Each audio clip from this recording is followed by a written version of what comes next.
हज़रत, सबसे पहले हमारा ये सवाल रहेगा कि आपका वतन मालूफ कहाँ है?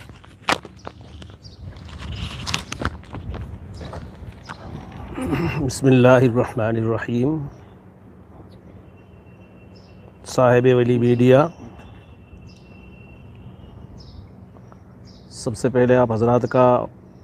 बहुत बहुत मशकूर और शुक्र अदा करता हूँ कि आपने एक ये दीनी सिलसिला और अकाबिरीन के तारुफ़ का और दीनी दरसगाहों के तारुफ़ का सिलसिला शुरू किया है और बहुत ही काबिल मुबारकबाद है। बहुत अच्छा बर वक्त आपने कदम उठाया है। अल्लाह ताला आप हज़रात को इसमें अंदर खूब तरक्यात से नवाज़े, तरक्की अता फ़रमाए और आपकी कोशिशों को बारावर फ़रमाए, कबूल फ़रमाए। आपका सवाल, पहला सवाल वतन के सिलसिले में है, तो वतन तो मेरा यहीं दारुल पोकरण शहर के बिल्कुल करीब में एक छोटा सा कस्बा है जिसको ऊजना के नाम से पहचाना जाता है। वैसे ये गांव आवाम के एतबार से या यूँ समझिए तालीमी एतबार से काफ़ी शोहरत याफ्ता है और यहाँ के काफ़ी लोग, कुछ मुसलमान भी और गैर मुस्लिम तो है ही, जो सरकारी बड़े बड़े ओहदों पर फाइज हैं और एक नामी गिरामी गया मशहूर गांव है, वहाँ की मेरी पैदाइश है और वहीं से अपना इस इदारे के अंदर दाखिला लिया और हाज़िर हुआ और फिर यहीं बात बूश कर ली है। बूश बात करने के बाद फिर ये सिलसिला चल रहा है।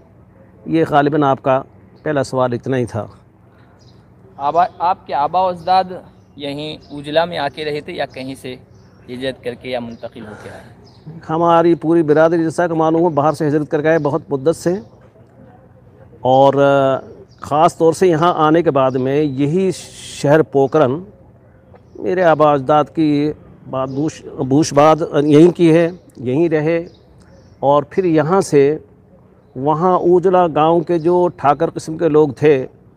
वो अपनी मदद के लिए और अपनी हिफाजत के लिए यहाँ से हमारे आबा अजदाद को वहाँ ऊजना ले गए और वहाँ कुछ ज़मीन वगैरह दी और वहाँ आबाद किया और उसके बाद से लेकर अब तक वहीं सारा ख़ानदान हमारा वहीं है। तालीम का आगाज़ कहाँ से हुआ? तालीम का आगाज़ ग़ालिबन अब क्योंकि उम्र का आखिरी पड़ाव और अमराज का हुजूम की वजह से काफ़ी सौ होने लगा है, लेकिन तकरीबन 1375 के आसपास मेरा इसी इदारे दारुल पोकरण अंदर मेरा दाखिला हुआ है। मेरे वालिद मोहतरम अलहाज शेर मोहम्मद ख़ान साहब रहमतुल्लाह अलैह उस वक्त इस इदारे के सरपरस्त थे। उन्होंने मुझे यहाँ हज़रत मोहसिन साहब मौलाना दोस्त मज़ा रहमतुल्लाह अलैह के हवाले किया और यहाँ दाखिला दिलवाया और यहाँ फिर इब्तिदाई तालीम कायदे से तालीम नमाज से शुरू हुई और फिर जब पारा अम मैंने शुरू किया तो वालिद मोहतरम रहमतुल्लाह अलैह की साया सर से उठ गई, यतीम सा हो गया। फिर बहरहाल इसमें चलते रहे। पारा अम ही से हज़रत मौलाना दोस्त रहमतुल्लाह अलैह जो इस इदारे के थे, उन्होंने शफ़क़तन मुझे हिफ्ज़ का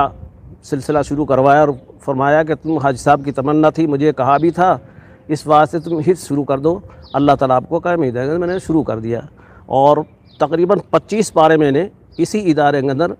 मेरे उस्ताद मोहतरम हज़रत मियाँ शफ़ी मोहम्मद साहब रहमतुल्लाह अलैह जो गवर्नमेंट गाँव के करीबी है, उसके वहाँ के रहने वाले थे, उनके पास मैंने 25 पारे हिफ्ज़ किए और उसके बाद में उन्हीं के मशवरे से, उन्हीं के हुक्म से मैं दारुल खलीलिया निज़ामिया टोंक में जाके वहाँ दाखिल हुआ और जो बाकी मानदा 5 पारे थे मैंने वहीं मुकम्मल किए। और उस वक्त मेरे बाकी मानदा 5 पारों के उस्ताद जो थे हज़रत हाफिज़ मोहम्मद हुसैन साहब रहमतुल्लाह अलैह टोंकी थे। वहाँ में 1 साल तक वो ज़ेर तालीम रहा, हिफ्ज़ के जो पारे थे मुकम्मल किए। कुछ इब्तदाई मीज़ान सरफ़ वग़ैरह कुछ किताबें भी वहाँ शुरू की और तजवीद का भी सिलसिला वहाँ कारी मोहम्मद अली साहब बेग रहमतुल्लाह अलैह उनके पास मैंने तजवीद शुरू की और हज़रत मुफ्ती मोहम्मद शरीफ रसूल साहब बरकाती रहमतुल्लाह अलैह जो उस वक्त के अंदर इदारे के जो अरबी मुदर्रिस भी थे और बड़े बाफैज़ शख्सियत थी, बड़े अकाबरी में से उनसे मैंने मीज़ान मुशर्रफ वगैरह शुरू की। 1 साल वहाँ दारुल उलूम खलीलिया टोंक के अंदर रहा। उसके बाद में वहाँ से मैं ज़िला यूपी के अंदर ज़िला मुज़फ़्फ़रनगर का एक इदारा है दारुल उलूम हुसैन अताउली, वहाँ गया और वहाँ जाकर वहाँ उसमें दाखिला ले करके और इब्तिदाई तालीम मैंने तकरीबन 4वीं तक की या 5वीं तक की मैंने वहाँ दारुल उलूम हुसैन अताउली में की। वहाँ के मेरे असातिज़ा किराम हज़रत मौलाना अब्दुल्ला साहब मुहाजिर मदनी रहमतुल्लाह अलैह, हज़रत मौलाना महफूज़ुर रहमान साहब देवबंदी रहमतुल्लाह अलैह, हज़रत मौलाना अब्दुल जलील साहब रहमतुल्लाह अलैह जो उस वक्त मोहतमिम थे ज़िला बस्ती के, इनकी सरपरस्ती में रह करके तकरीबन 4 साल मैंने वहाँ पूरे किए और वहाँ से वहाँ का निसाब मुकम्मल कर फिर दारुल उलूम देवबंद में जाकर मैंने दाखिला लिया और वहाँ से फिर 4 साल दारुल उलूम के अंदर रह करके वहाँ से फ़राग़त हासिल हुई और वहाँ से आकर फिर यहाँ आकर के इसी इदारे के अंदर तकर्रुर हो गया और उस वक्त से लेकर के आपके सवाल तक यही काम कर रहा हूँ। तो मैं पूछूँगा आगे।